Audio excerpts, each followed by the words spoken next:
सभी को नमस्कार जोहार। इस वीडियो में हम पढ़ेंगे BBMKU सेमेस्टर 3 का जो मेजर पेपर 4 है उसके सिलेबस के बारे में। जो मेजर पेपर है वही कोर पेपर है। पहले कोर पेपर होता था पर अभी 4 ईयर अंडर ग्रेजुएट जो प्रोग्राम है यानी कि जो विषय प्रणाली है उसके अंतर्गत अब कोर पेपर ही मेजर पेपर कहलाता है। तो मेजर पेपर 4 का जो सिलेबस है और जो उसका कुल टॉपिक है उसका टॉपिक वो है कि एंसेंट इंडियन पॉलिटिकल थॉट यानी कि जो प्राचीन भारतीय राजनीतिक विचारधारा है हम उनसे जो क्या है वो क्या नहीं है और इसमें क्या क्या होता था और क्या क्या विषय है, कहाँ कहाँ जो है भारत में राजनीतिक विचारधारा का वर्णन है, किस पुस्तक में है, यह हम पढ़ेंगे। तो उसका प्रथम यूनिट है introduction to the ancient Indian political thought और प्रत्येक यूनिट का कुछ पॉइंट्स है। तो ये जो पहला यूनिट है कि मतलब जो हम प्राचीन भारतीय राजनीतिक विचारधारा से परिचित होंगे उसका पहला पॉइंट है, ए पॉइंट है future of Indian political thought. B point है beyond the European and Anglo American narratives need for Indian vocabulary and Indian framework.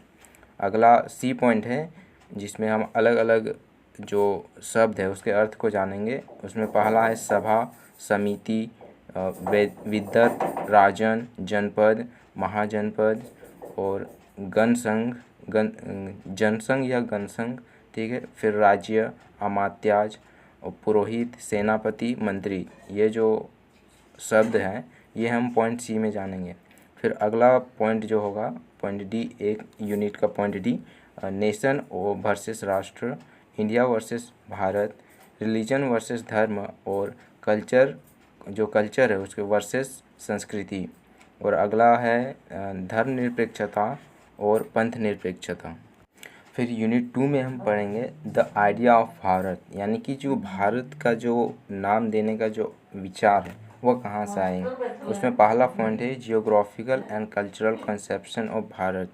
फिर पॉइंट बी है geographical and cultural concept of Bharat in Bhishma Parva and शांति पर्व।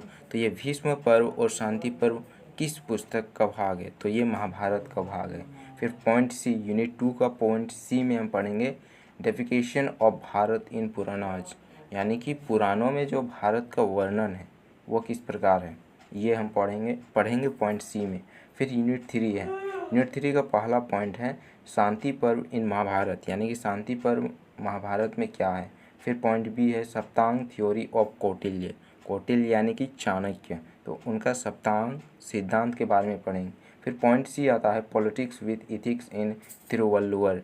तिरुवल्लर एक poet थे जो ethics या poet ethics और political thinker भी थे और फिलोसॉफी भी थे, मतलब फिलोसॉफिकल भी थे।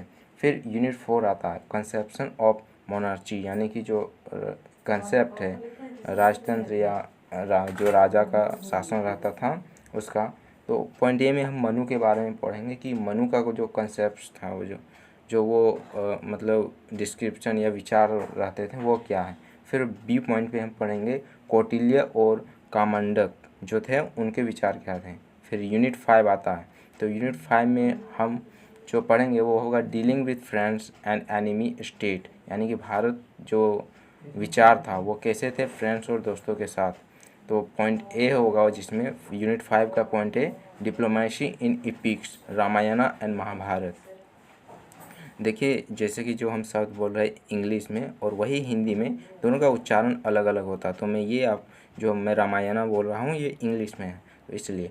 फिर पॉइंट बी आता है यूनिट 5 का Mandala theory of Kautilya. And unit 6 में जो आखिरी यूनिट है उसमें होगा conception of justice and jurisprudence. तो उसका पहला पॉइंट होगा लॉ ऑफ मनु यानी कि जो मनु के अनुसार जो कानून है ना। उसके बाद पॉइंट बी होगा जुडिशियल एडमिनिस्ट्रेशन इन अर्थशास्त्र, तो अर्थशास्त्र चाणक्य द्वारा लिखा गया है। तो ये सारे यूनिट्स है जो हमें मेजर पेपर 4 के हैं, सेमेस्टर 3 के मेजर पेपर 4 यानी कि कोर 4, इस बात का ध्यान रखना है। और ये जो सिलेबस है ये पहले अलग था सेमेस्टर 3 का, तो BBMKU द्वारा इसे अपडेट किया गया है और नया सिलेबस आया है। तो इस बात का ध्यान रखें कि आप पुराना सिलेबस को ध्यान में रखकर ना पढ़ें बल्कि जो नया सिलेबस आया है उसे फिर से डाउनलोड करके और उसे ध्यान से पढ़ें।